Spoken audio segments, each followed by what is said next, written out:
Hey, so I wanted to do this video because not all of you are doing the challenge, but you are following the meal templates. And so if you have picked up a meal template and you've started to work out the meal card method, which is finding the subs and the meals that you truly like by plugging them into the templates I've created, well, then you're going to want to start managing and, measuring all of these things, all the data to really know if things are working or not. Because, if you've watched these template videos, you know that we're all starting at a testing point. We're testing the deficit at 11 times body weight.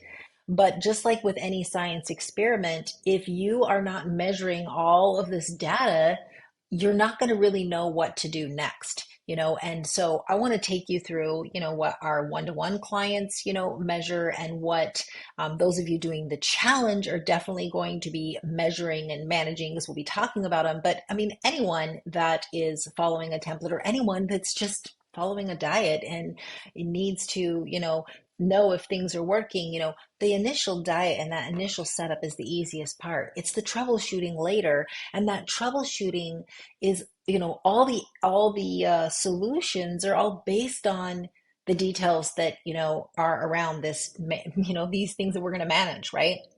So the things that you need to be tracking, okay, and these are things that our clients, we track our biofeedback, we track weight, we track measurements, we do tight jeans test, or we at least encourage, hey, get a piece of tight clothing and do tight jeans test. And we, of course, track our meals.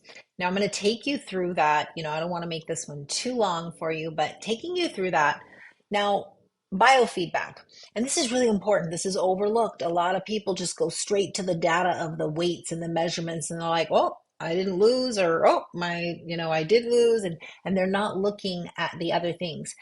For so many of you in this perimenopause, menopause state, or maybe you've got some metabolic dysfunction, you have a history of chronic dieting, the biofeedback is going to be the biggest markers and the biggest things that you want to pay attention to.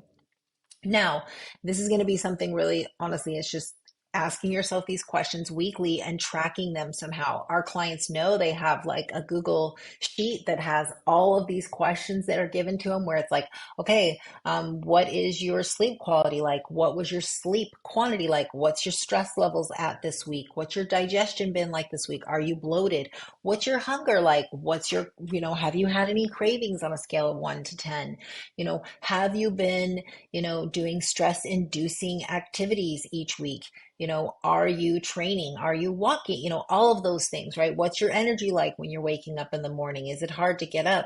What's your training energy like? And these are all things that you're going to want to be paying attention to and tracking, because when you're in this, phase of life, that feedback is going to be very telling. If I have a client that has, stress levels through the roof, and suddenly a biweekly comes through and they're up 2 pounds, nothing's changed with their diet, nothing's changed otherwise, they've been 100% meal tracking, I'm going to start asking them about that stress and asking them, I wouldn't be surprised if they've got some digestion issues along with it.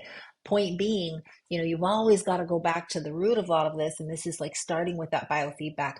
You've got to have that sleep quality and quantity down, and you got to be tracking it. Next to that is going to be, your weight. Now, I don't want you weighing. We don't like anyone weighing every single day. We have weigh-ins every 14 days. And that's what, if you're doing the challenge, every 14 days, you're going to be checking in. And if you were following the templates, let's say you already started, well, then today you need to do weights and measurements and do all of that so that you have a starting point, because 14 days from now, we're going to want to see how the body responded to the 11 times body weight template, to the training, all of that, right? So you've got to do that. Now, again, our clients, we have like a place that they go log in, they'll do their starting weights, and then every 2 weeks they're going to check in again, and every 2 weeks they're going to do their measurements along with that. Now, what I tell people, if you're doing this on your own, just pick consistent spots on your body. It can be 6 to 8 spots: your waist, your hips, your thighs, around your chest, your arms, these are where we measure. You don't have to do every single one of them, but you definitely want to have some spots, knowing that honestly, a tight jeans test is going to be a better indicator because not everyone always measures it the exact same spot. They might pull it a little too tight, hold it a little too loose. There's just a lot of error in that. And that's why you should definitely not even be doing it every week. This should be like an every other week type thing. Okay. And then last but not least, you need to be tracking your meals. Now, our clients follow like a 3-color system. So this would be like, this is a client's meal tracking where you can see every single meal. This is like meal 1, meal 2, meal 3, meal 4. She has 5 meals a day. And every day she tracks whether she was on or off plan for that meal. If you're doing the challenge, you're going to see you have a 56-day calendar where you're going to be doing this. But those of you just following the templates and wanting us to help you through these next, 10 weeks in this program, you're really going to want to be tracking this because it's always going to be a question that I ask. It's always one of the places that I'm going to look. If I see a client not making progress and they don't even have the compliance down here, well, that's the first place we're going to go back to. And we may need to work on some mindset shifts and why are we struggling? Are we not enjoying our food?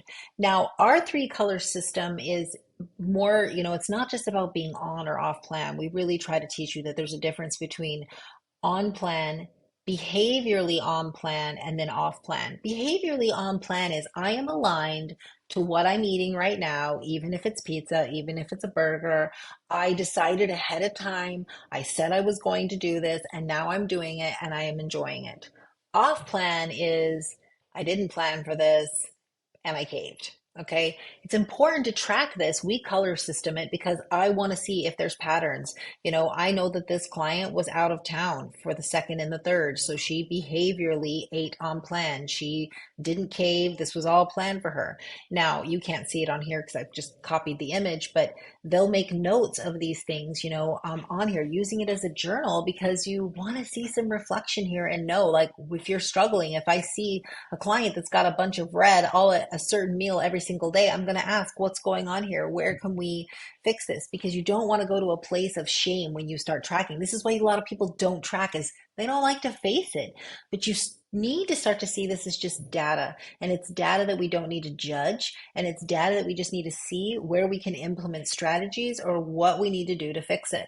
So if you are starting the templates, these are the things you want to start right away. You need to get a little pen, it's a pen to paper, get a journal so that you have the same place that you can be tracking it every 2 weeks.